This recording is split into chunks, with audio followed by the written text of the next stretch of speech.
প্রবাসে গেছিল মা বাবার স্বপ্ন পূরণ করার জন্য, পরিবারকে সুখে রাখার জন্য।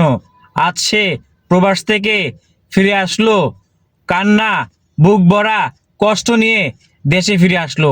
জানি না কোন মার বুক খালি হয়ে গেল, বাবা সন্তানহারা হলো। হে আল্লাহ, তুমি বাবা মাকে তুমি ধৈর্য ধরার তৌফিক দান করো। আর প্রবাসী ভাইদের জন্য দোয়া করবেন, আর এই প্রবাসী ভাইয়ের জন্য দোয়া করবেন আল্লাহ যেন তাকে জান্নাতবাসী করে। আপনারা দেখতেই পারতেছেন কিভাবে এই বক্সটা খুলতেছে। এটা যারা দেখতেছে তাদের বুকটা ফাইটে যাইতেছে। আর মা বাবার কষ্ট একমাত্র মা বাবারই জানে, সন্তান হারা কি কষ্ট। আপনারা চিন্তা করছেন, প্রবাসী ভাইরাই কিন্তু মাকে বাবাকে পরিবারকে সুখ দেওয়ার জন্য প্রবাসে গেছিল, আর আজকে বক্স ভরে কষ্ট দুঃখ কান্না নিয়ে আসলো। এটা একমাত্র পরিবাররাই জানে যে কত কষ্ট। ভিডিওটা শেয়ার করে অন্য কাউকে দেখার সুযোগ করে দিবেন।